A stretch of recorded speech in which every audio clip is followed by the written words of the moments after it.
supposed to talk about the Twitch thing that's going on? Hey, we're still working everything out as we open. Well, if they can see this. Hello to you on Alpha and possibly you on Twitch VOD.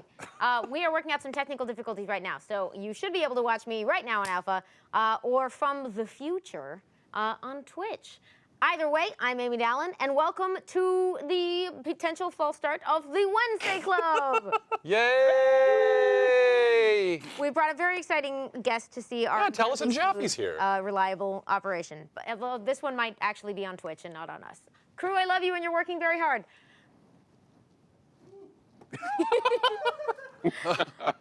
Put them muscles away. With me, as always, is Matt Key and Taliesin Jaffe, and a very special guest tonight. I'm super special. So special. That's his name, super special.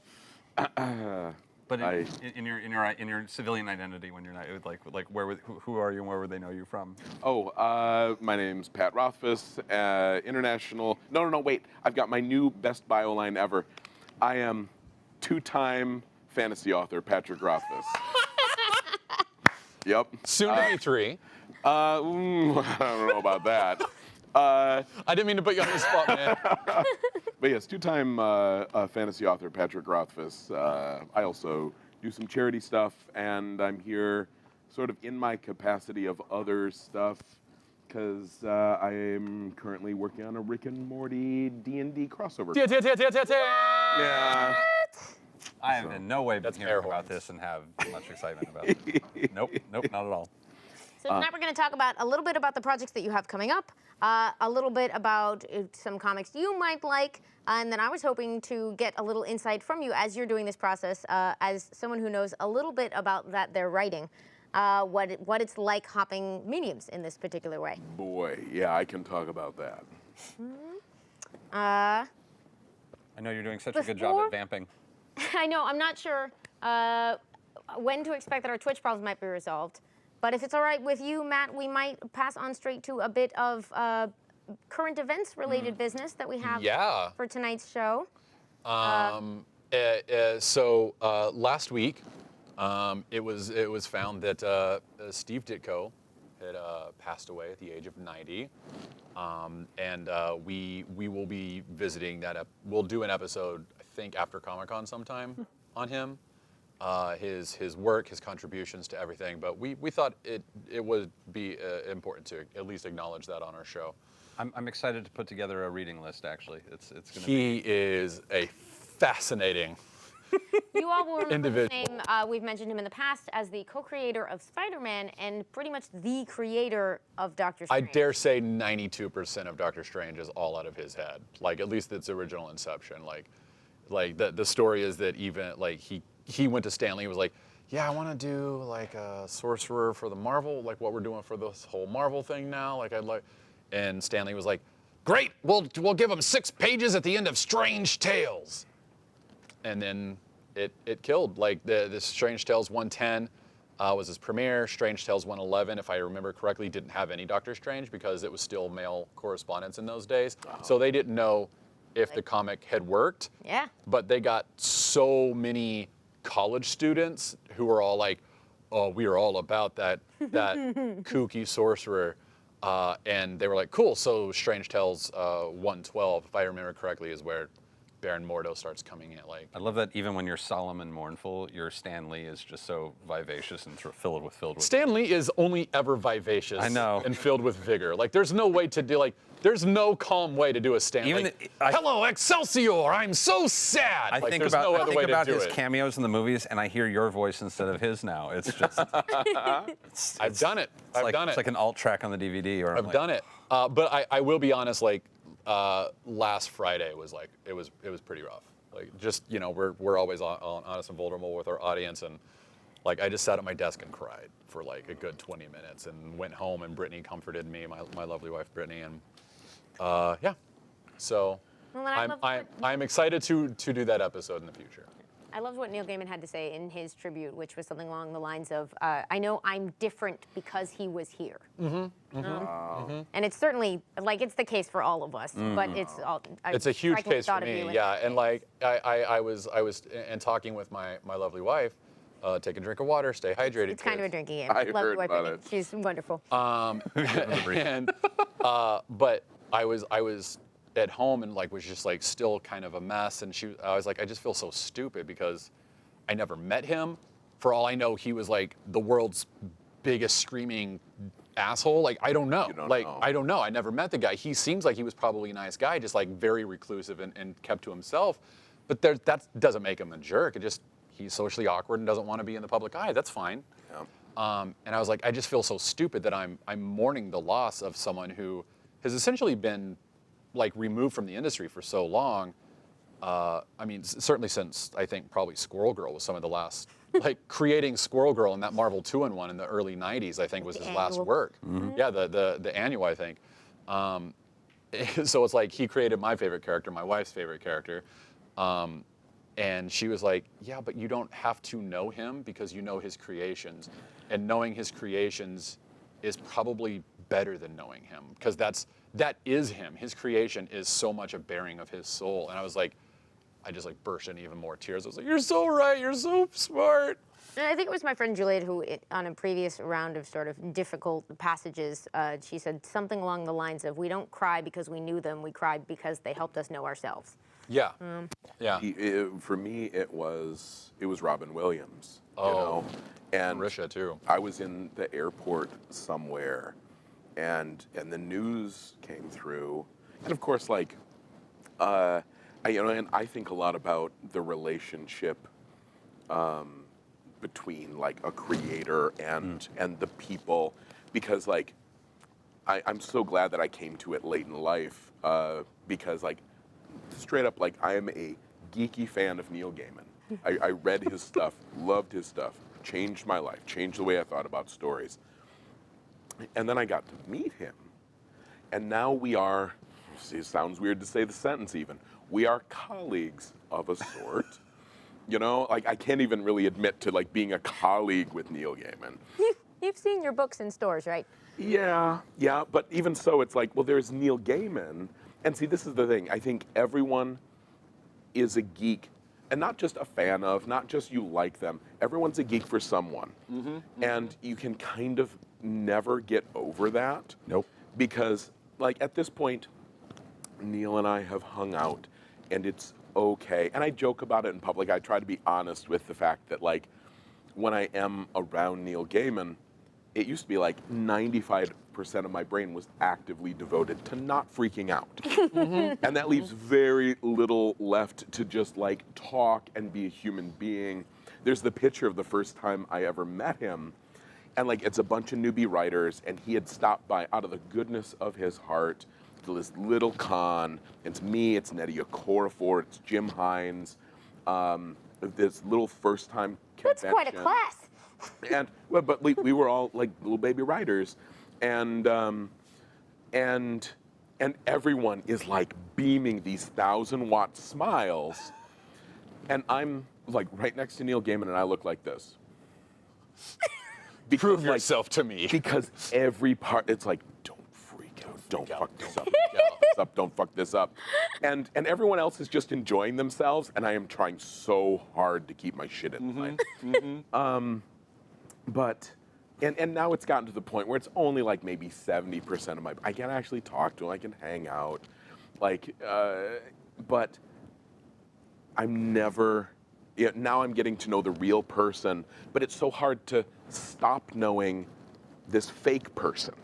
Persona. The persona. But, like the element of him, like, because it's weird, because not to cut you off, but like, it's interesting. It's not a fake person. It's just a different entity that is constructed and made out of different impressions and parts than the real person. Yeah. Adolfa was what I was trying to remember. Adolfa, they have Tulpa? name. Tulpa, yeah, it's a Yeah, Tulpa. That's right. Yeah. Like from, I believe it's real, possibly Hindi in weird ways. platforms. Yeah, it's in weird ways. It's almost more real, but at the same time, it's not actually a thing that exists. Tulpa's so fun to say too. Tulpa. Tulpa. Tulpa. Tulpa. Tulpa. Rothfuss Tulpa does sound fantastic. Rothfuss Tulpa. That's the name of my next novel. And by next, I mean Rothfuss Tulpa. first. But I think, and with somebody like Neil, who is pretty genuine, and his public persona is reflective of who he really is, it kind of is hard to draw the line between the two of them. But yeah, like we make these connections to people that we don't know.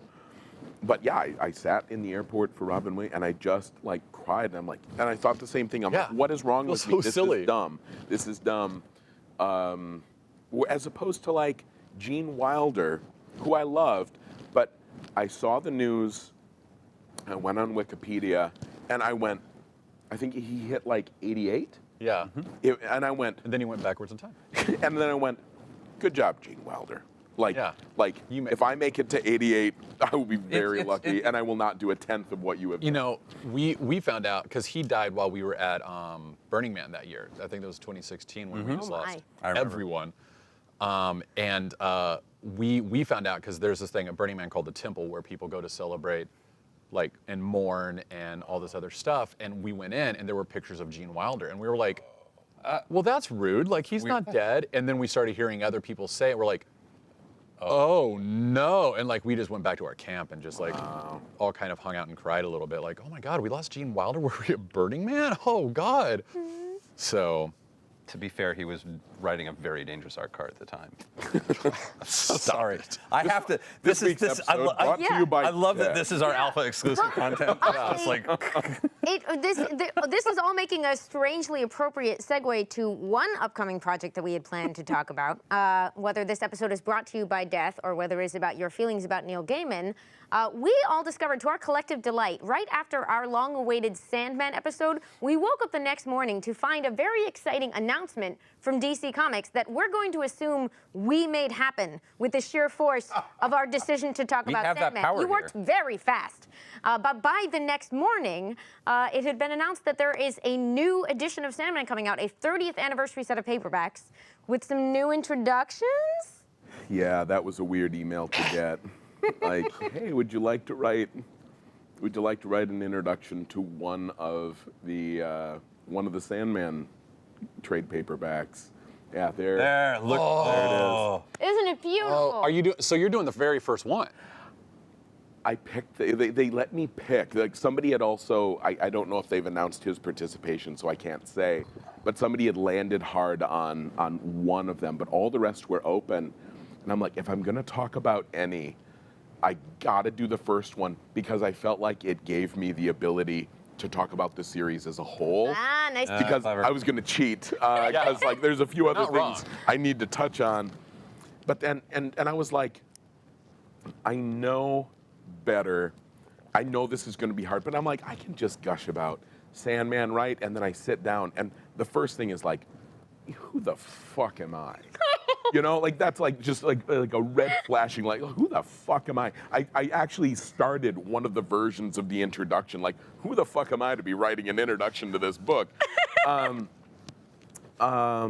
Especially given that, like, I mean, in fantasy, again, two-time fantasy author Patrick Rothfuss, that's fine, but not comics. Like, you know, and what was really brutal is I had just finished the first script for the first Rick and Morty comic, and I was like, I made some funny jokes. I did that joke there. That was pretty good. That was me doing that joke, and I have completed a script and I have sent it off almost on time, a little late, which for me is way early, you know, and I was feeling real proud of myself, and then I'm like, I'm gonna reread Preludes and Nocturnes so that I can sort of get my juices going to write this intro. And I'm like, motherfucker, how do you in 20 pages, 20 pages, you tell this much story? What the fuck? How old were you when you did this? Yeah. You were like 20, you son of a bitch. Hey, Neil, God damn it, Neil, what the fuck is wrong with you? You're a jerk. You're an asshole. How dare you? I want to call back in time. What sort of like magical fountain did you drink out of, Neil Gaiman? He does write all those stories about like bad deals with muses. One wonders where he's drawing from. That was my thought when reading that story. I was like, this happened to you. This totally happened to you. It's, but anyway, so Yeah, like it popped my bubble real quick in terms of feeling like I was a good comicer. Yeah. Was that his first comic again? I'm trying to remember what we said at the. I think it might have been his first regular monthly It was work. his first regular monthly. Because I think he'd done a few like little Bits and pieces, bits and British right. format, pieces. shorter story type. Yeah. Talented. Yeah. Well, it's like Peter S. Beagle wasn't his first book, but his second was The Last Unicorn, which is this book. If you have not read it, It's a lot. favorite book. It's amazing. Favorite book. Favorite book, bar none? Really? Last Unicorn. I no hesitation. The language, the story. I used to read it every year, and I just read it, and I cry. It's like the fucking Tao Te Ching. The more I read it, I'm like, I read 2 paragraphs, and I'm like, how the fuck do you write a sentence like that, man? It's so unfair that you are saying this. Makes you feel a little better about the world, doesn't it? It's just a. Well, it's just for those who might not yet have had a chance to sit down with the Kingkiller Chronicle. The books are like I named today's panel. I wanted to make jokes and I like alliteration, so I called it Prose and Panels. But like your books are barely prose. They're like poetic eddas that are also prose. Oh, that's. Like, Can we clip that? Can I get a clip of that? Yeah. Devo, can we get that? but like put that on a the t-shirt? moment that I sort What of I was call like, wait a minute, this has meter. Like, Oh. like I was like angry. I have it like I showed you before the show. I have it on my audiobook. I bought it today. I was like, it's time. I've heard way too many good things about this. It's time. I'm gonna start it tomorrow. But you write in meter? There's some of the stories to me read as if they are. Okay, like I'll go down this rabbit hole with y'all. Oh, happily, wow. Because like, I'm into this. so I'm guessing if you had a moment, it might have been in Slow Regard, or it might have been in Wise Man's Fear. Are you thinking about one particular chapter? It's one of the very early stories in Name of the Wind. Then I think I know where you're talking about, somebody telling a story Yes. in the story. A story within a story where I suddenly was like, this is an interesting. That was a thought I had in my own head that I didn't think I'd have to actually answer for out loud. But yes, This- I this quite is like the your show I writing. come It's real good. Yeah, right? This right here is actually the content that I subscribe to. Is flustered Amy Dallen. Like people who can write consistently with any like semblance of meter is just like so I love impressive. meter. Like Meter's great. because it's so not easy to do, and like if you can do it regularly and like with relative quickness and ease, I'm just like, fuck you. How do you do that? Stop it. Quickness and ease is not part of my brand. But I do, okay, so like if we're gonna talk about, I think I can say, and with no like hyperbole, I revise more than any other living author. Maybe not even fantasy author. I know in fantasy, but in, Jeff Vandermeer did a book on writing, and he said, he went out to all of the writers he knows. He goes, so how do you revise? How many drafts do you go through? And then there's a little blurb about everyone's revision process in his writing book. And some people, like Sanderson, does 3. He writes a tight draft. He's a good plotter, great world builder, and he writes it. He revises it, gets line edits, and then the book is out the door. And we've talked about this because Sanderson Brandon is Sanderson, author of many wonderful fantasy. the author of every goddamn thing. And, you know, we were talking about it, and I said to him, knock it off. You know, like you make me look like a chump. Could you maybe like only write 3 books a year, please? And he goes, oh, well, he goes, first off, he goes, I'm not a language writer. He goes, second off, I'm a compulsive drafter. You're a compulsive reviser. And I went, boy, you figured that out way faster than I did. Because looking at all these other people talking about their revisions, and some of them like 5 revisions, some of them like wow, 12 revisions. And here's the answer I sent him: 400 drafts of Name of the Wind. 400 distinct drafts. Like I would print it out and I would reread it, or I would read through the whole thing on the screen. One weekend I went through and I looked at every instance of the word that in the book to make sure it was essential. And I took out, I looked at about 4,000 that's, because a lot of times it's just a placeholder word, and you can take it out and you lose nothing in meaning from the sentence. So I took out 1,200 that's from my book, but some of them had no meaning, but to remove them would change the flow of the sentence. So I left those in, but I pulled 1,200. My book got 3 pages shorter by losing no content. And this is not me looking at phrases or just trying to trim and trim and trim. And this was 30 hours of work. This was all of my Friday, all of my Saturday, all of my Sunday. Just looking for that? Just looking at every instance of the word that. And so, and I'm sitting there and I'm like, Pat, and like nobody will ever write a review saying, Rothfuss's work is uniquely characterized by absence of superfluous that. You know, like what a marvelous non-reliance on that. It's totally invisible, but the book gets better, you know, and the more merely good things I take out, it gets better and it gets tighter and it gets whatever. So yeah, I care a lot about language, but I will never write like Peter S. Beagle. Peter S. Beagle, there's nobody who will write a sentence like him. Marvelous, marvelous, marvelous.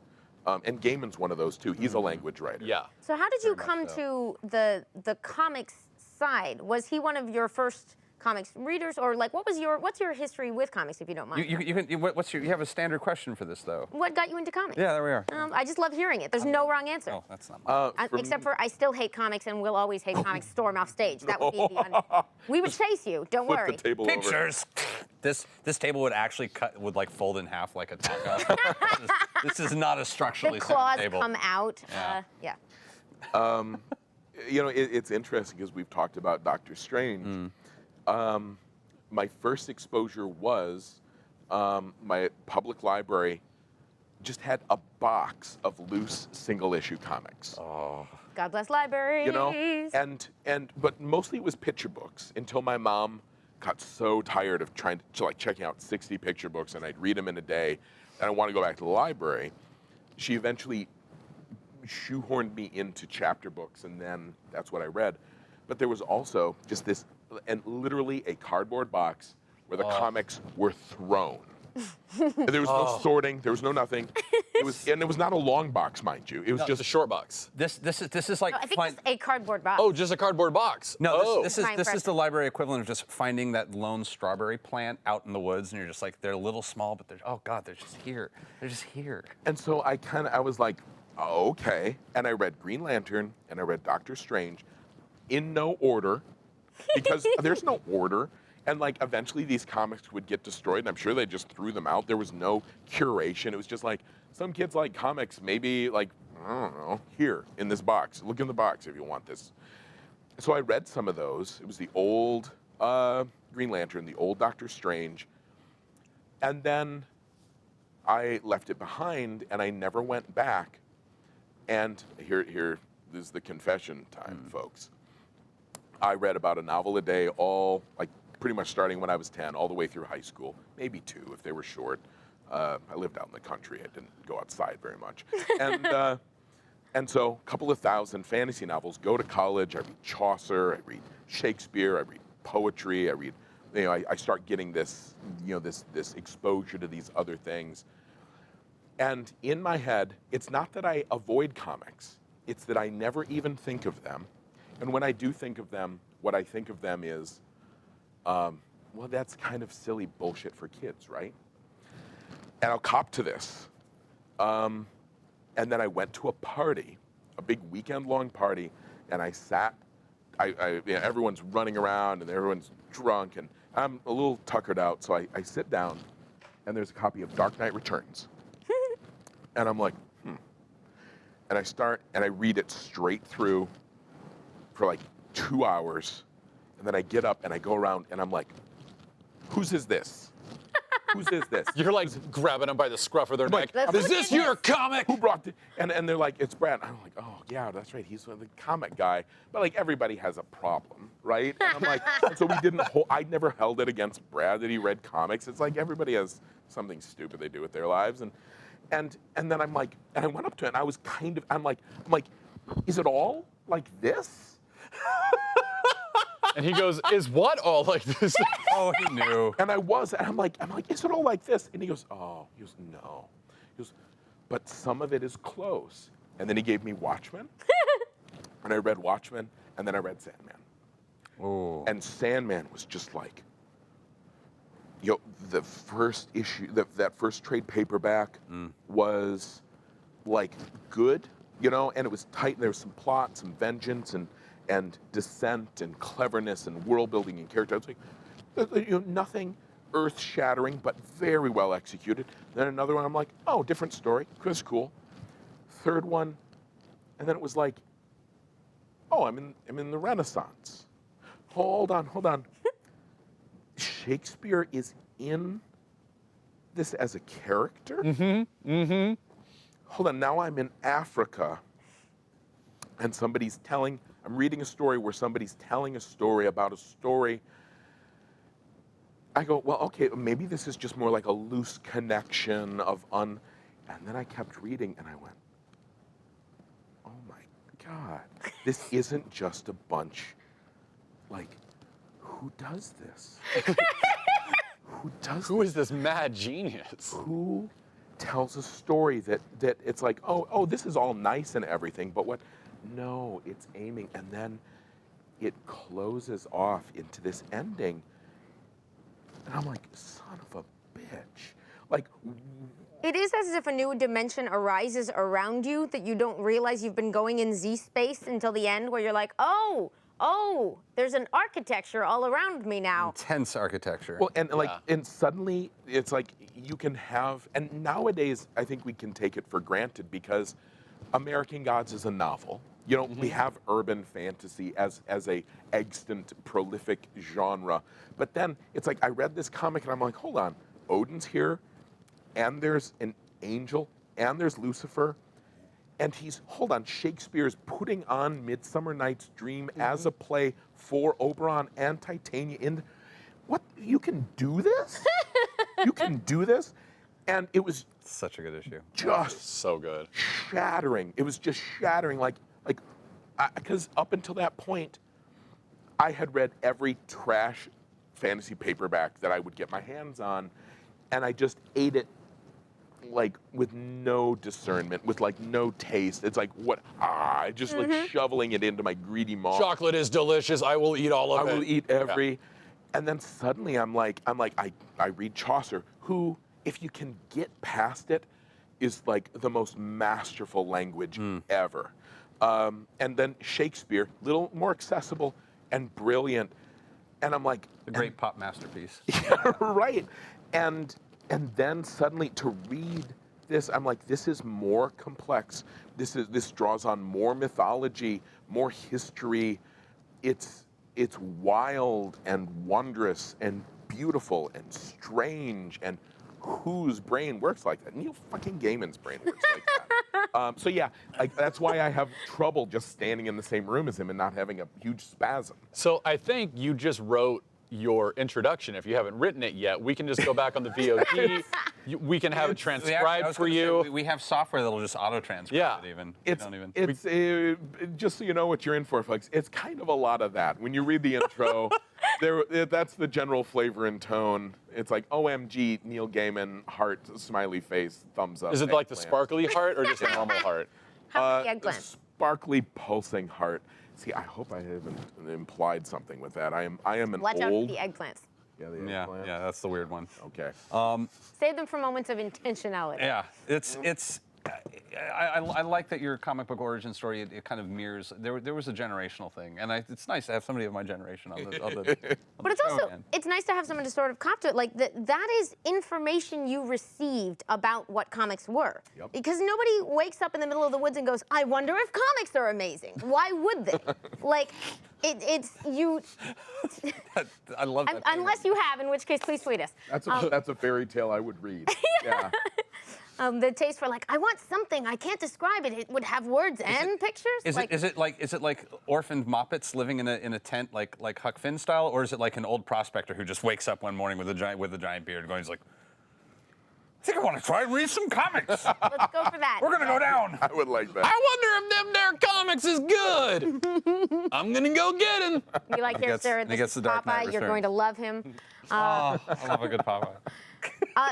So that's amazing. I know part of tonight we wanted to discuss some of your favorites, but I also want to make sure. What has it been like making the journey?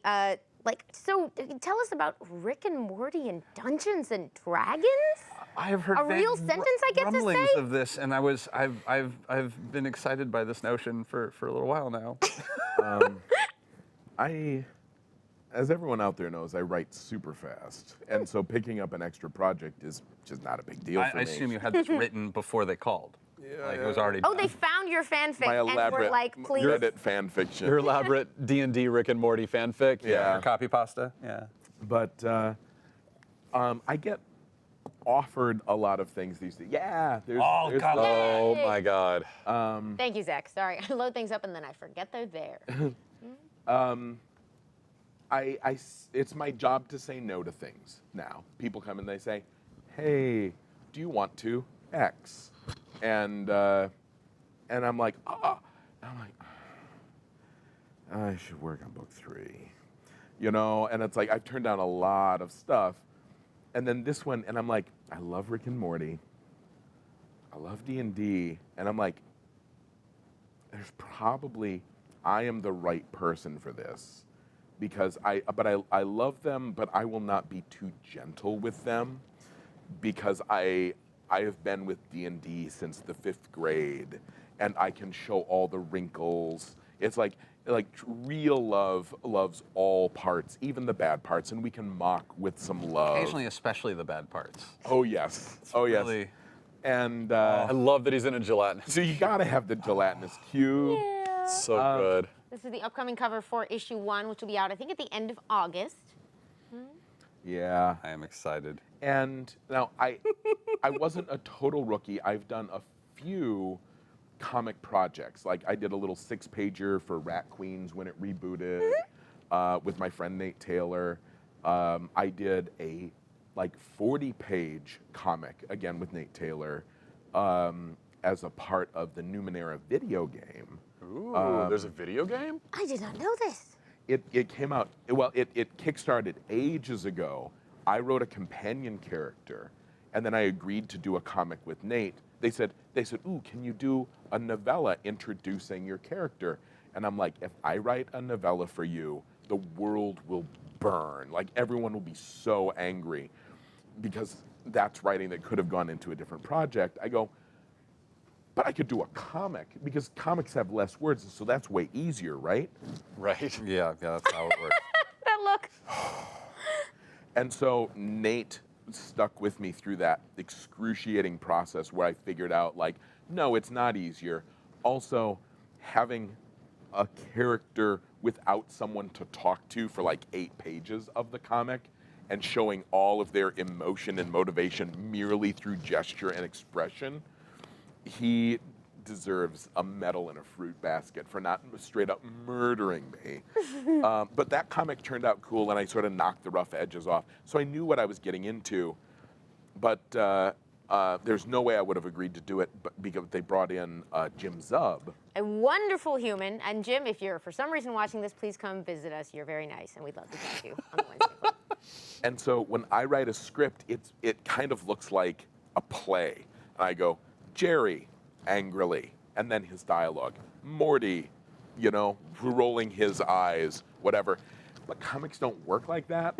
You don't have a series of panels showing everyone having one expression and one line. Mm-hmm. So Jim is like, and then takes it and turns it into a comic script. And then I look at it, I'm like, oh, of course. And he winnows out my loose verbiage and kind of compacts it and turns it into something that an artist can then turn into a story. And then I go into, and I'm like, oh, if this is our paneling, then here. Oh, we got to take out the that's, you know? And the big thing that I've learned that has been disturbing is that it is very, very easy for me to write in Rick's voice. Is that a good thing or a bad thing? I don't feel good about it. It's good for the comic, but if I can, like, the fact that this sociopathic nihilist speaks from me very easily, that's not, I don't feel real great about that. But it makes the banter easier. Yeah. Can I ask you a question off topic of comic books? Do you have a favorite Rick and Morty episode? Boy, there's a lot of winners. I was meditating on this too. It's for me, it's the moments, and it's always, it's like when they come back and they, spoiler alert, right? But it's first season. If you haven't watched it, it's your own damn fault.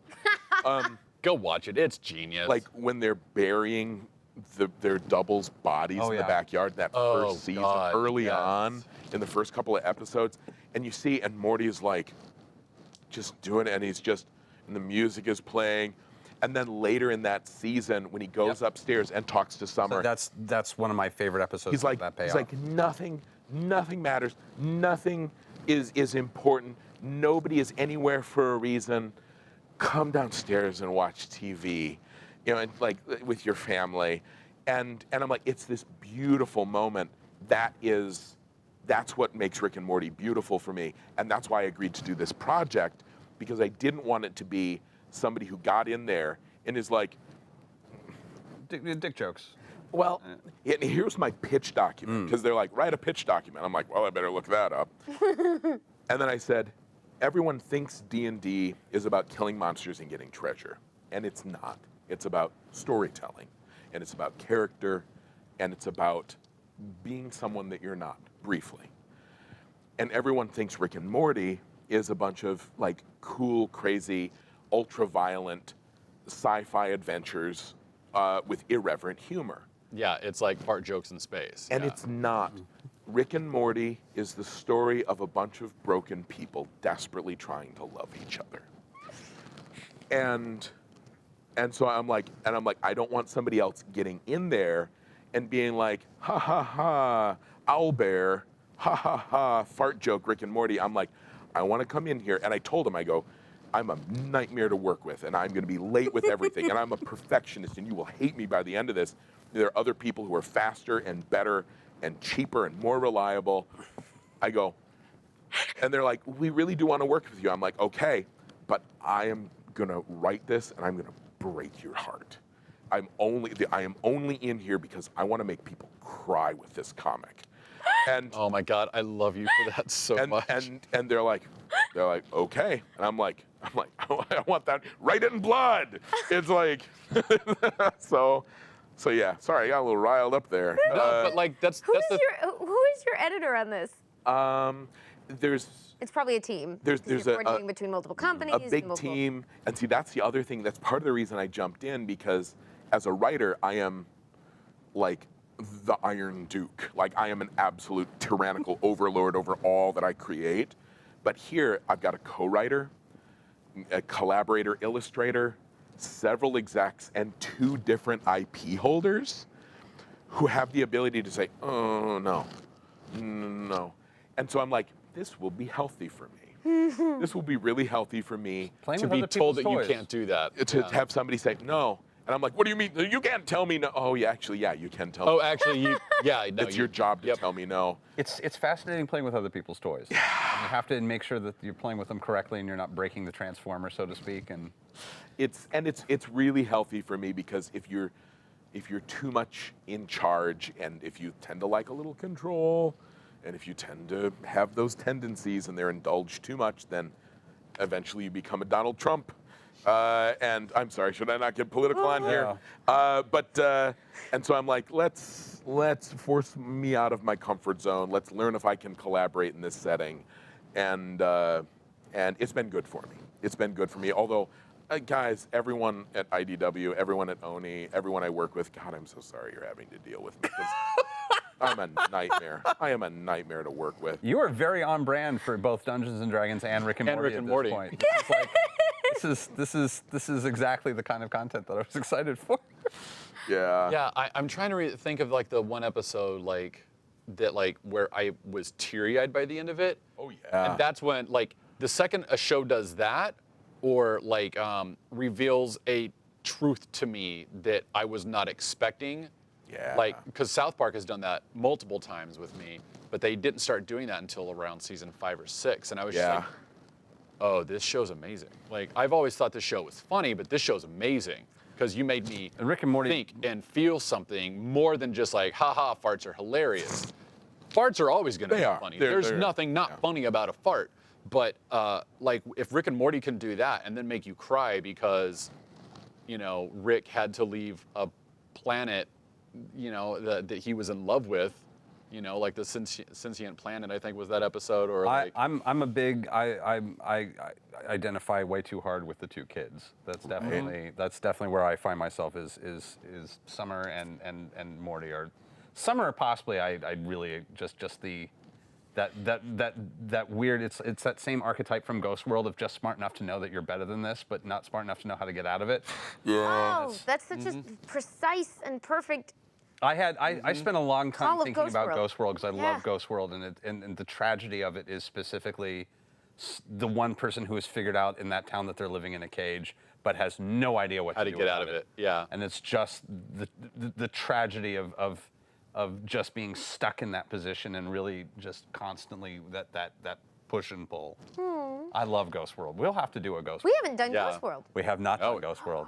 I've seen it requested before. It'll happen. Speaking of requests, please make sure to send us some ideas for our 5-minute topic for tonight. That won't be coming we up till find later, it but we on want to start fielding I don't. those topic ideas. We are on Twitch. We are back on Twitch. I'm staring at a mouse. Yay! Twitch. Hey, Twitch! So we are here on the Wednesday Club. Hopefully, everything that has happened so far will be available to you on VOD. But if you are now tuning in live, good, I got a thumbs up, and I'm not lying to you. That would have felt awful. Sorry, everybody. Go watch the VOD. We've had some good conversations. We are here with a very special guest. I'm Amy Dallen. This is Taliesin Jaffe. This is Matt Key. And this is fantasy author Pat Rothfuss.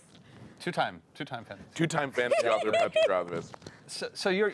I want to come in with something, which is that you were talking about being a prose writer, and I was thinking about the writers that I grew up really appreciating. I mean, like I was all over the place. I was less of a fantasy reader though. I was raised with a little bit more in the more traditional sense, and I was given like a lot of. Like the first time I gave like my family like a short story I had written, they immediately were like, "Here's some Salinger. Figure out how to cut all these words." And they're like, "Okay." Wow. Wow. It's this I'm trying to imagine why you relate to the children of the mad scientist. Like being 13 years old, being like handed "Raise High the Roof Beams Carpenter," and you're like, "Okay, let's go with it." Jeez. But do you find being a prose writer like moving into like actually having to on a certain level, I mean, like it's not quite that someone's doing the heavy lifting by allowing the visualization of the characters for comics, but and prose for comics is different than novel prose, and it's different from script prose. Very. And that's part of my problem is I think in terms of script prose, especially because I watch the show and I'm pretty good at dialogue, so you get banter. And they've already said, like, and Jim has been great, and he's like, whew. He goes, "We got a lot of words in this one, folks," because it's Rick and Morty going back and forth, and to get those jokes in, you gotta back and forth. And then I went back and I read some of the other Rick and Morty comics, and I'm like, oh yeah, like, they're not. There's maybe 40, 50 words on this page, and the story is happening. But it's not the rapid fire, jokey back and forth stuff. It doesn't. I mean, like once it's on paper, I'm like even as an actor, occasionally we'll get like audition sides for Rick and Morty, and like the difference between stuff on the page and where it ends up is night and day. Yeah, yeah. And so, in some ways, it's an issue of brevity, but it's not just because, believe it or not, I can write short and I can write small. But it's comics is, here's my great fucking insight. Comics is more than just words and pictures, like. Go on. That's our next T-shirt. Thank you. It's that.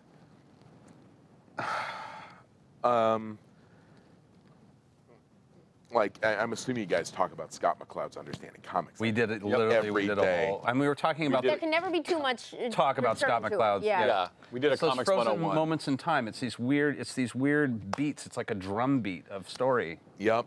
Where what I write is picturing this person saying it, but they're moving, but you can't. There's no action in the panel, with a little exception. It's all in the gutter. It's all in between moments. And when I read Scott McCloud back in the day, I found that, read it, and I didn't read a lot of comics, didn't care about a lot of comics, but I read it and I went, this is brilliant. And I stole so much of it for my writing, for my prose. Really? Oh, absolutely. Really?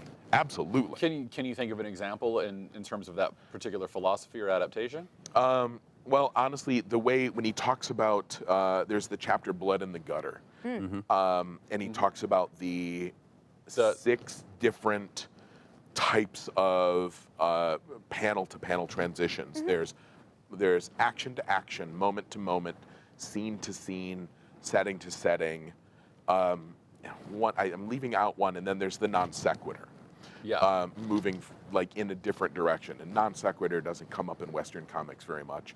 Yeah, it's like manga does a lot of that. Yeah. Yeah, and I'm like, oh, well, this is interesting because it's sort of like any painting or picture, like any painting you look at, you're like, how beautiful. The closer you get, the less a picture it becomes, and you're like, hold on, this is just smeary colors. There's no. Wait It's a that Ferris minute. Bueller moment of just getting closer and closer until it's just paint. It's just a dab of purple paint. It's it's not any, and you can do the same thing, because if you look at a comic, you're like, what a great fight. It's like, well, actually, no, you had a pow, but like you didn't actually see much of the fight, depending on how it's written. David Aja showed you somebody leaping through the air, but they weren't leaping. It was just Shang-Chi with his leg up, and you And then a imagined big And you swirl. imagined it. Exactly. Line. And so, what I remember thinking, and he talks about closure. He says he shows this, and he's like, you know that I have a whole face, even though you can only see half my face, because that's what the human brain does. It seeks closure, and I'm like, yes, like I will do this in my writing, and I realized that I lean in that direction already in my storytelling and in my prose style. So once I realized I had that tendency, I really leaned into it. I once had a kid come up to me, and he was like, the scene where Kvothe, spoilers, he fights the Skrull. He goes, it was so badass. It was so amazing. It's one of my favorite scenes. And I'm like, man, that is great, and I love that you love that. I did not write that scene. I came up to it, asterisks, and then, I led up to it, and it was about to happen, and then you come out afterwards, and like, you do all that yourself. And then this kid remembered it so vividly, it was his favorite scene in the book, which I did not write. But similarly, I do it on the sentence level, I do it on the character level, I do it on the arc level, where I don't over-describe characters. I under-describe characters, because first off, writers out there, don't do the police sketch description. It's like, he was 5'6" with brown hair and something eyes, and he was wearing this suit, and da-da-da-da. My rule is, a reader can absorb 3 details. So pick 3 really good, short, sharp details and give them that, and that's all the character description that you get.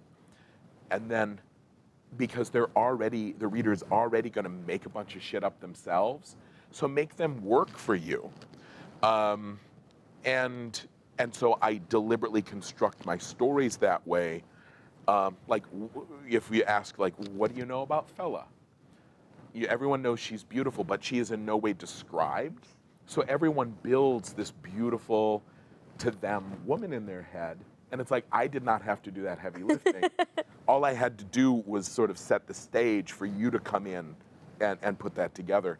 So that closure thing from Scott McCloud was really that was a vital piece in my development. It must be So nice how- having that non-union prop building team just like coming in on every novel, doing all that work. Exactly. Like, oh yeah, you're getting school credit, maybe.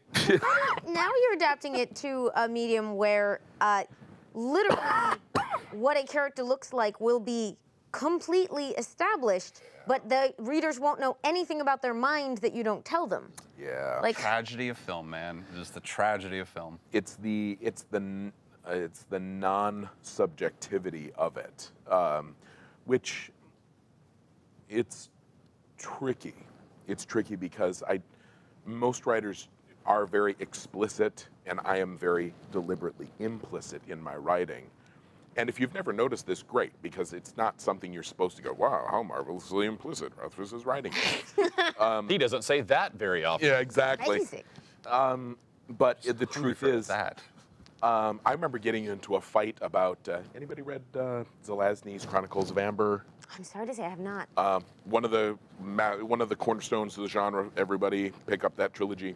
But I got into a fight about one of the characters with somebody, and I'm like, no, he's like a big stocky guy. He's the best fighter in the world. And they're like, he is literally described as a scarecrow in the book. And I'm like, no, he's just stocky, kind of square jaw. And they're like, and they bring out the book, right here, Scarecrow of Death, you know? And I realized then, it doesn't matter what it says in the book, you're gonna make You're it gonna up do it yourself. anyway. And so I know that no matter what, I worry the potential for backlash is actually much worse in my books because I've given everyone so much room to play. Yeah. How do you Yeah. how do you do, like, what's the process that you go to edit that down? Like, is it like, are you just so good at it at this point that it's just automatic, or is there a process for you write it and you write it and you write this paragraph and then you're like, all right, well, I described too much, pull this out. Like you said, you only do 3 things, but is that your process? Is here's 3 things, figure it out for yourselves, readers? Or I almost like developed a weird just me religion for a while of thinking about the perfect detail. Because I felt like there's a sort of detail, because you can say like, their eyes were blue, and you know exactly one thing about them. And that's not a very good detail. It's not, it hasn't done much work for you. If you describe somebody as fox-like, better. That's one detail. Very neverwhere there. You're right, you know? But that detail tells you a little bit more. It's broader, it's bigger, it does more work for you. But then, and especially if you pick a couple, like if you're like, little girl, powder blue dress, skin knees. And you're like, there you go. And like, you can do all the rest. And then like maybe in a couple of paragraphs, I'll mention like ponytails, you know? But everything else you can do on your own. But like, there's something about like the little dress and the skin knees when you put them together, something weird happens. Well, it's a character now that obviously has parental expectation in the reality of their universe. You've just created a story that's implicit in the character. That's exactly it. But the danger is your implicit story might be way different than hers. so you love to play with the subjectivity of just reading in general, Yeah. of interpretation, and yeah. Yeah, and that's also part of the getting used to comics, because it's an absolutely visual frozen moment in time in that panel, and so whereas because I'm all about the dialogue and the character interaction, and so you have these characters chatting with each other, but we go through like 10, 11, 12 facial expressions and hand gestures, like in 30 seconds of conversation. But in a panel, you get to pick one.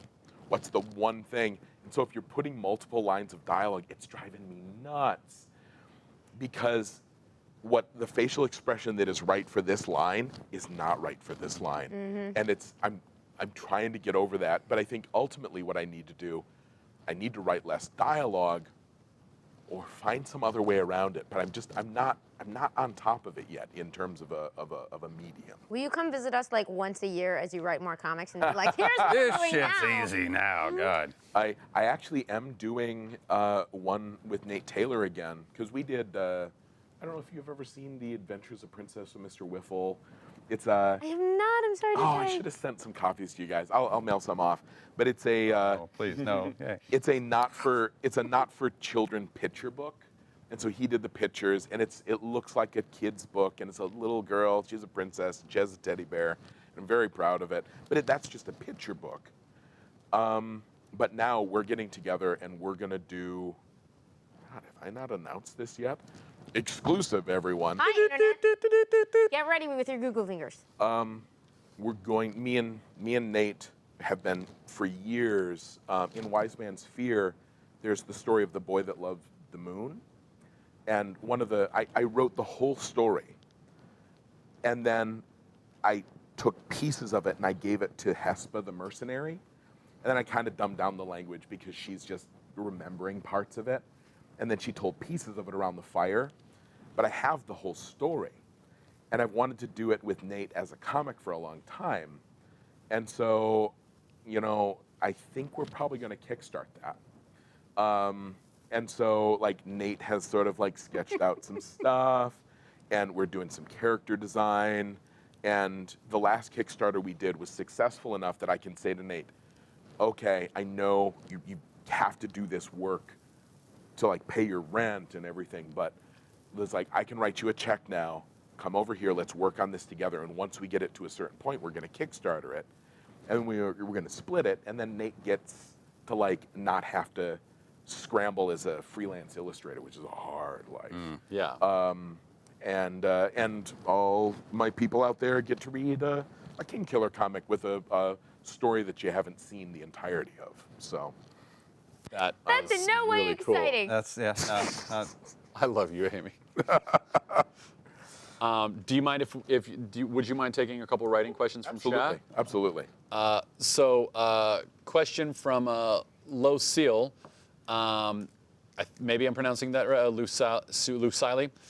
Question: it's so hard for me to just write for my first drafts. How do you turn that off at least slightly? How to just write. And I will say, sorry, I'm going to crinkle here while I get this thing in my maw. Best word for yes. I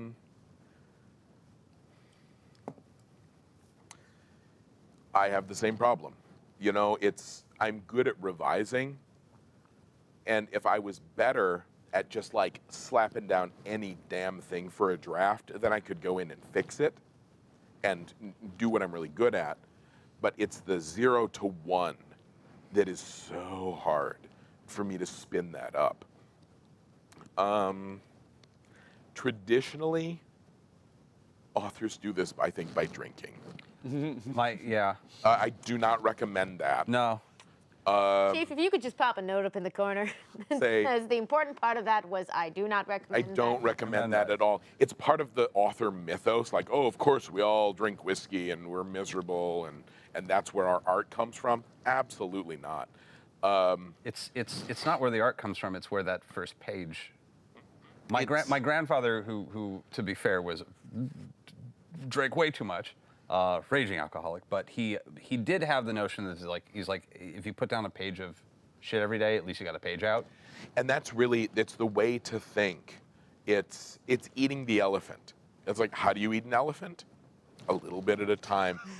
And that's the lesson that I, as a professional, theoretically, keep having to learn, because for a long time I would like wake up and like, what am I going to do today?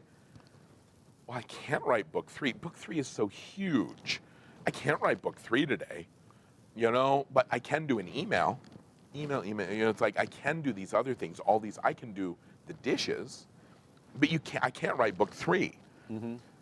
But I didn't write book 2 in a day either. It took me like 14 years to write Name of the Wind.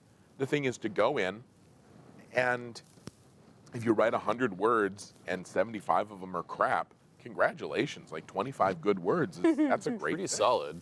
And the truth is, it's nice to have 2 hours to write in, but if you have 15 minutes, you can write in 15 minutes. That's another lesson that I'm bad at remembering. Yeah. It also doesn't have to be great right down on the page. Nope. No. You Yeah. always can change it. You always, and you should. If you think that your first draft is brilliant, you are wrong. Yeah. You know? Yeah. It is not. Fix it. Please fix it because nobody wants to read that. Yeah, I've been doing like screenwriting and TV writing for about 10, 11 years now, and my thinking is always, and please correct me if you feel like I'm incorrect, you're a further along writer than I am, but my thinking is always like, writing is like it's sculpting. Like you're sculpting a story in the same way that a sculptor like Michelangelo or whoever's like ding, ding, ding, ding, but writers have to create the block that they're chiseling down. Yeah. So, like you know, like an artist, a sculptor is like, here's a block of granite. What do you see? Oh, well, I can chisel here and chisel here. Oh, this head is starting to shape, and I can add this detail.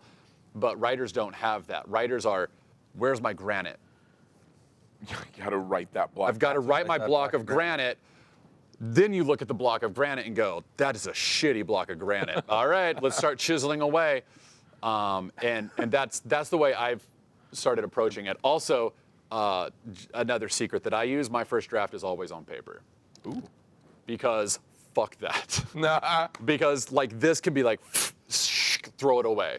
I got a, But like I got a the second, typewriter. the second you start putting it on screen, I start feeling like it's a little bit more sedentary. It's a little bit more set for me.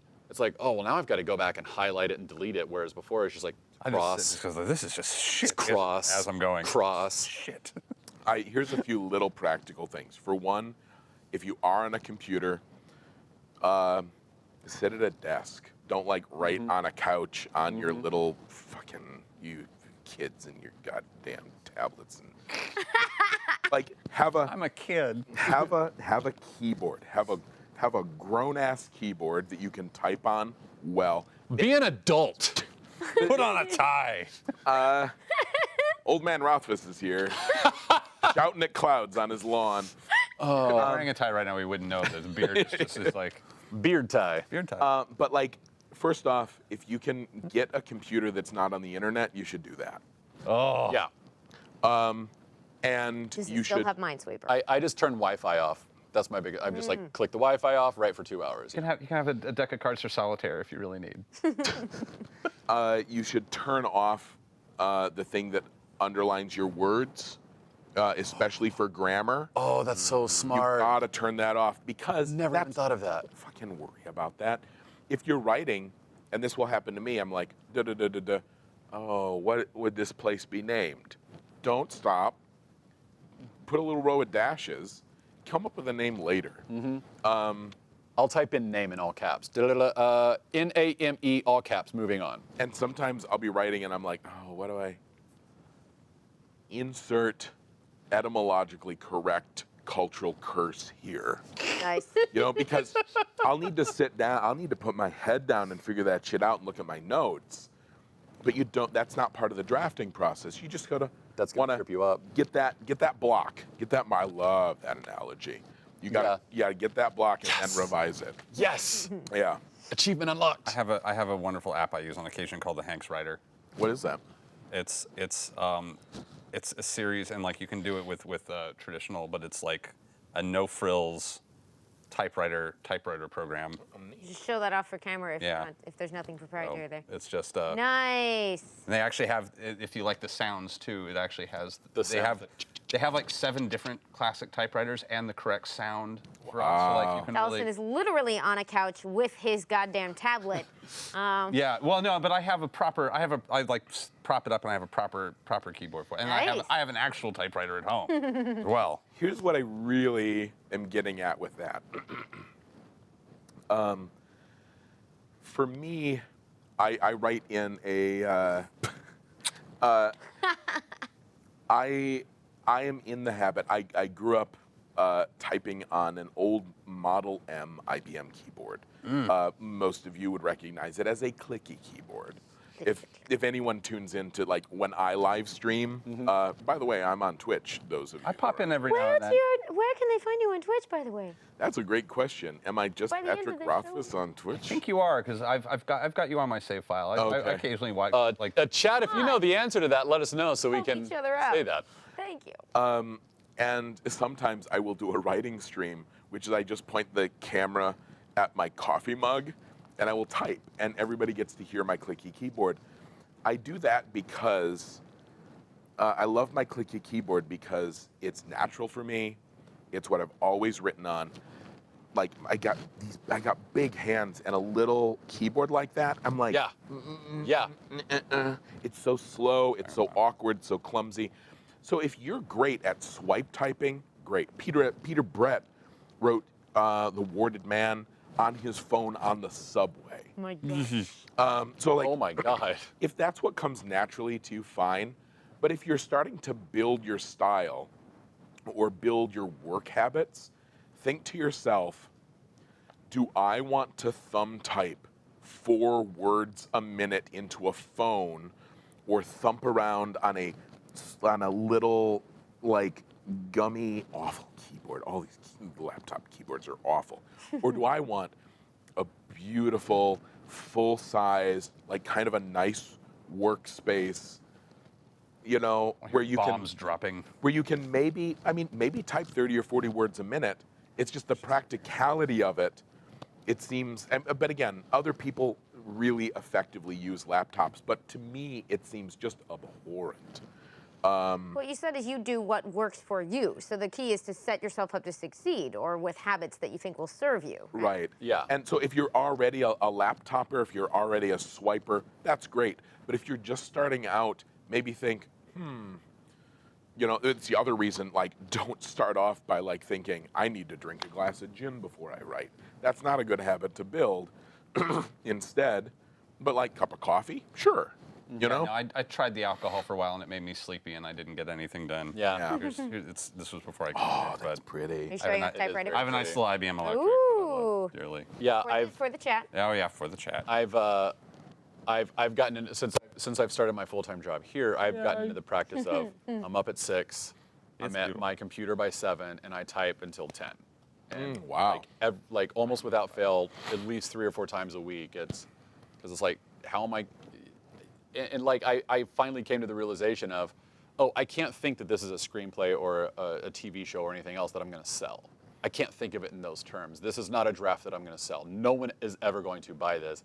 This is just for me to be a better writer for the next project. And it took me 10 years to realize that.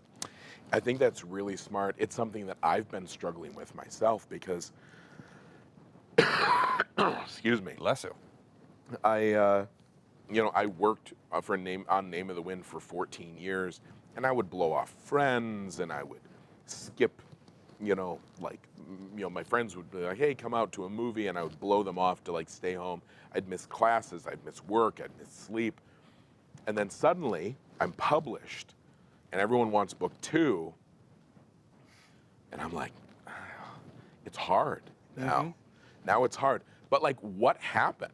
Like, if I could do it before, why can I do it now as easily? Why did it stop being the same? And in some ways, it's really easy to understand because some things that you do privately just don't work well on stage. You know, like, there's a lot of things I like to do, that I wouldn't necessarily want to do in front of 1,000 people.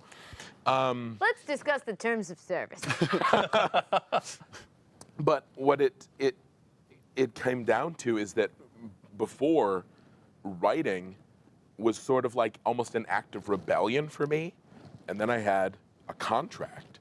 I was obliged to write. It was my responsibility to write, not just for my publisher, but for all these people who had trusted me and bought this first book. Yeah.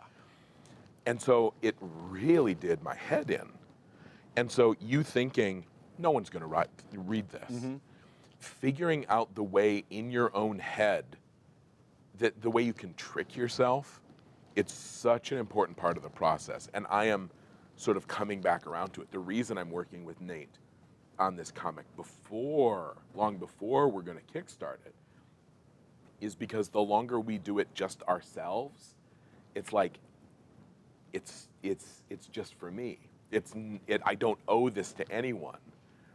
And so if I can carry that ball as far as I can in this sort of like delicious, oh, I'm being naughty, I'm working on a side project.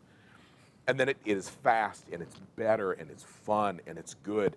And then we'll do the Kickstarter, and then also it'll fulfill a lot faster too. So, Bonus. but yeah, getting your head right. Yeah, so going back to what you just said, one of my favorite Steve Ditko stories, going back to the beginning of the episode, whether it's apocryphal or not, I don't know, but it's one of my favorites.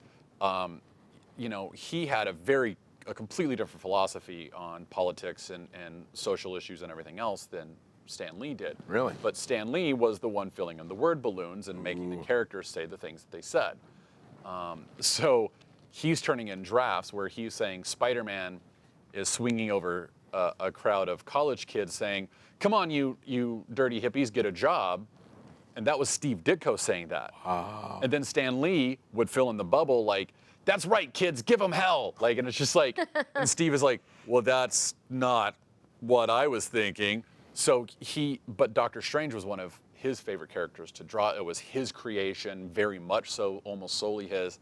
So he had a hard time getting those drafts into Stan because he's very like on Rond and like He had that attack. black and white, you know, there's no gray. And Stan Lee was like, no, these are for kids. Like, we can't do that. You know, so he's putting in where, like, so there's a story where Steve Ditko wrote a Doctor Strange story that he loved so much, he never turned it in. He wrote it only for himself, and he has been heard saying, like, that's my favorite story. Oh. That's my favorite Doctor Strange story, and I wrote it only for me. No one else has ever seen it. It's mine. In my head, it's just now Doctor Strange, Spider-Man / fic that he just wrote for himself. It's like, Yes. this is mine. This is Too far ahead of its time. Too soon. But yeah, you do have to just write completely for yourself. And like when I first moved out here and was like, I'm gonna take Hollywood by storm with these genius ideas. Like I still look back at those scripts, I'm like, pretty good, like not bad for a first or second script, you know? But it's like, I was like, I'm gonna write this and I'm gonna sell it next year. I was like, no, you're not. No, and you've got to turn that thinking off fast. And it took me a decade to realize like, oh, I can't. I remember turning in my first script Yeah. and being very proud and having one of the production people just look at it and go, that's not bad. It's not bad. And you're like, no, that's my baby. No. You're like, Yeah. I think you meant the heavens opened up. Yeah. I'm pretty I think sure. you heard trumpets. I was listening for This Is the Next Buffy the Vampire Slayer was really what I was listening for, but instead it was like, this is okay. I mean, it's going to need a lot of work, I guess. I'm like, oh. What I will also say is everybody has to find their own way into their own good headspace. And for some people, I'll also throw this out as sort of a warning. Writing is the only hobby where people consider themselves a failure at it if they don't become a professional. And there's a big difference between writing for the love of it because you enjoy it and wanting to be a professional writer, whether it be a novelist or a short story person or coming to Hollywood and doing screenplays. My advice to writers, and I'm going to say non-Hollywood writers, because Different kind of writing. different kind Yeah, of writing. Very different. Because also, like, you can't just come to LA and sort of have a hobby screenwriting unless you're independently wealthy. The nice thing about being a novel writer is you can live anywhere, and a lot of places are cheap. Central Wisconsin, everyone. Good cheese. Great cheese. But if you, I've known a lot of writers who who have that. I'm gonna write this book and I'm gonna sell it and I'm gonna be rich and famous. And so they start writing, and then they don't. If they wrote it and sold it and were rich and famous, they would hit their base expectations and be merely satisfied. And instead, if they miss that, they are angry, bitter, and they grow increasingly twisted up as like inside psychologically. And they're really unhappy. I advise when people say, yeah, I'm a writer and whatever, and I don't know, like, what do you have any advice? And I go, do you like it? Is it fun? Do you enjoy it? And they're like, yeah. And I go, then if you enjoy it, every time you write, you have completed something that has paid you off. It's like if a friend, if you told a friend, it's like, oh, I'm a gardener, and they said, when are you going to be in Better Homes and Gardens? Yeah. It would be insane. Like, I'm going to get out there, I'm going to have the best garden, they're going to come and buy my garden for $15,000, and then I'll be a famous. Then I'm going to get residuals on my garden. I'm going to have a garden show. It's like, whoa, whoa, whoa, whoa, whoa. No, you garden because you like being outside, you like flowers, you like fruit. You love the process of it. You love the process One of of those it. weird people who likes exercise Or and like something. sunlight. This is very theoretical, everyone. Yeah. We've heard of these things. Don't go outside and check for these things, by the way. We're doing a show here. But, but that would be a crazy way to respond to somebody who enjoyed gardening. But almost everybody thinks of writing this way. It's like, so what are your hobbies? Oh, I like writing. Have you had anything published? Yeah. Like, can I get your book anywhere? So if you are a hobbyist, I would say write it. If you love it, enjoy the process. And that's a good way to keep your head clear, because I never expected Name of the Wind to be published. Why? I knew the math. Statistically, you will never be published. It's just the raw math of it. You're not going to win the lottery. You're not going to marry Brad Pitt. You're not going to get your novel published. It's just the raw numbers, and I'm sorry to break that to you. But Breaking news: Pat Rothfuss is marrying Brad Pitt. I was about to say that there's one person on Earth who's even less likely to marry Brad Pitt, and that's Brad Pitt. He's the one person who can never have Zero that dream. chance. He is barred from it. I'm sorry. I don't know why That that reminds was me my of the It's a Jonathan tragedy. Bolton song about Tom Tom- Cruise. the Tom Cruise song. Tom Cruise crazy. I love that song. It's a good song. I feel it from as an LA native. I definitely feel that song. Yeah, but that is, if you're enjoying it and you want it as a hobby, I would keep it as a hobby, and then maybe you get lucky and you get published, but here's your expectation: I get published, yay! I have friends who write novels, and they literally it's so easy to just do like a baseline self-publish. And all of a sudden they're like, I have a book, I've sold 50, it's nice. Mostly to friends.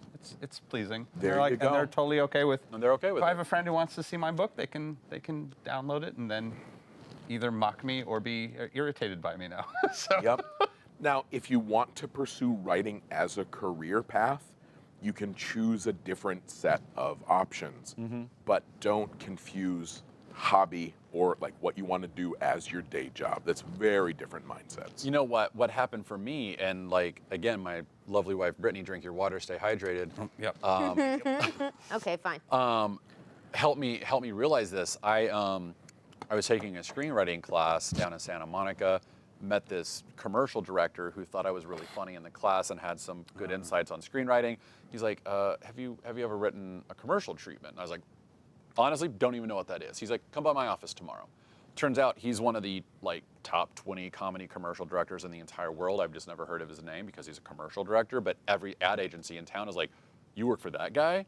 And it was really fucking rad. And he taught me how to write commercial treatments. And a commercial treatment is essentially like the agency says, here's our commercial script. Do you want to do this for us? If you do, write your pitch to us for how you would do this. And then he would look at me and go, how do I want to do this? Wow. And I would go, oh, well, give me a tone that you're going for. And he would say, well, here's my tone. I want to have this visual and maybe this visual. Cool. I would take their script and his vision and extrapolate both of those things and then write an entire treatment for it. Visual language, here's how it goes, here's some clever dialogue for it, here's the tone of it, casting choices, all that stuff, and then turn that in and help him book $100,000 jobs. Would you classify that as a form of sketch writing? Yes. Oh. So I started off as a sketch writer, never professionally, but it was like I did it for 4 or 5 years around town, did groundlings and stuff like that as well. But I also, then I got into commercial stuff, and sometimes it would be like very beautiful and wonderful, like photography kinds of stuff. I hated writing it, but I got poetic. Like it was like, all right, well now I've got to learn poetry. Now I've got to learn visual language. Now I've got to do this. But it was never, it's not a screenplay. It's not television. I'm not writing comics. And I was complaining about it to Brittany one time, and she goes, sweetheart, you're being paid to write. You are a writer. You can no longer say that you're not a writer. Your job is writing. And I was like, oh my God, you're right. And then I quit working for him and I started doing it freelance. And I did that for 4 years. And that was even crazier because now my entire existence is based on, am I writing well? Yeah. And it's word of mouth business because like I'm a ghostwriter because the commercial agencies don't know if a director has a ghostwriter or not. Yeah. They're just assuming that every director's writing their own stuff instead of punching me with money fists, you know, and telling me to write their paper for them. Wow. So, but it was a weird thing, like going back to like different sorts of writing, like you have to accept like this is also writing. And I found another avenue to be a writer and to learn how to feed that into the discipline of screenwriting and sketch writing and writing for comedy and marketing. Like it's all writing, you know? Neil Gaiman started as a journalist. And his first book was The Guide to the Hitchhiker's Guide to the Galaxy. I did not know this. See, that's I was gonna bring up I was gonna bring up Hitchhikers because I was just thinking about just he uses so many negative descriptors of telling you exactly what something doesn't look like, which Yeah. I really enjoyed in those books Yeah? of describing how the spaceship hung in the air just the same way that bricks don't. Yep. It's My favorite character in that book, I can't remember the name, but they were described as a sentient shade of blue. Yeah. And Super intelligent shade of blue. yeah, right? so super intelligent, and I was just like, you can do that? That's genius. So much of Douglas Adams and Terry Pratchett are the you can do that of it all, and they just expand everybody's canvas in such a beautiful way. we had a game in my family for many years, which was describe an object or person using no adjectives. And we would we were a weird family. It was kind of brutal. you did come from Yes. yeah, wow. It was dark. Speaking of interesting upbringings, just because there's a couple more questions I want to make sure we get to. So if you grew up reading a novel or two a day, Yeah. how did you have time to play Dungeons and Dragons? Oh, It's actually a great That's question. such a wow. On behalf of our audience, I Oh need my to get God! back to this. You found a plot hole. This is a full-on Time plot turner. hole. this people who bought the 10th anniversary edition of the book know the answer to this question because what happened in the 5th grade, I saw kids in the gym playing D&D. I didn't know what it was. There was dice and there were books and I'm like, that looks cool. I'm like, ooh, wizard on the cover of the book and so I went over and I went and also just for context, right? This was in '83. You don't know what those days were like. No, isn't it weird to be at an age now where like the world has like there's like a fundamentally different planet that I feel like I came from on You occasion. sons of bitches have it so good. You're like- saying that on the live streaming video game-based platform where we do a talk show about comics. It's all very reasonable. Yeah. Like, God. Oh. Good perspective, You guys Dallen. met playing Dungeons and Dragons on that same channel. That's fair. I think. So, I read. Go on. I read Rainn Wilson's little memoir called The Bassoon King, and he's got about like 3 or 4 or 5 years on me age-wise. Like he got legit beat up for reading fantasy novels and being a geek and playing D. Oh, of course. Well, it's 70s. You know, because back in the day, but also the year before this, the first Tom Hanks movie ever, Mazes and Monsters, came out. Mazes and Monsters. Have you seen it? Oh yeah. Oh, yeah. Everyone saw it, and it painted D&D people as at best social maladjusts and at worst dangerous sociopaths. You know, on the cusp of just like losing every inch of their shit. as we know, that turned out to be true. Yeah. And so Truer than they knew. And so there was no social rung lower than the D&D kids. And so this is the context of this story. I see this happening, don't know what it is. I came from a very small school. This is 5th grade. Windsor had like hundreds of students. That was the little town that I went to for school in the 5th grade. But I came from a little school called, not a joke, Pumpkin Hollow School. Oh. That sounds so fictional. Oh. Yeah. Pumpkin That's a Ray Hollow. Bradbury novel right there. Pumpkin Hollow School. There was one first, one second, one third, one fourth grade class. That's where Dandelion Wine takes place, right? None of them with more than 20 students. There were 4 teachers and 8 and a lunch lady. That was the whole school. 8 and a lunch lady? And then I want that on a shirt. you go to Windsor, where there are 5 fifth grade classes. It's the big city. And it is terrifying because all these people you've known your whole life, suddenly there's might be 3 of them in your class. And it was not a good time in my life. Let's just, we've all probably been there in one way or another. Some of you may be there now. Yeah, hi, Right. Kat. Like I used to be that kid who sat and read books, and that was not a great thing to do back then. And I was also the boy who didn't like playing with the other boys, and so I played with the girls. And I went to Windsor. Boy, this is a flashback. And not to get confessional, I was suddenly the gay kid, and I didn't even know what the word gay meant. Whoa. Oh, the 80s. But God, they I'm auto-sorted flashing you back. into a category of Well, I what liked- to make fun of you for, I liked or to hang out with the girls, and so obviously I was gay. Like, do the math on that. It still doesn't make much sense. No, like, Yeah. But had my male cheerleader friends who were like, they don't know. so anyway, we're in rainy day. You're not on the playground. There's the gymnasium, and the kids are over there. And I go over, and again, lowest social strata, the D&D kids. And I'm like, what are you doing? They're like, we're playing a game. What is it? It's Dungeons and Dragons. I go, can I play? He goes, no. Oh, God. Because this Oh. lowest social strata, I was not cool enough for it.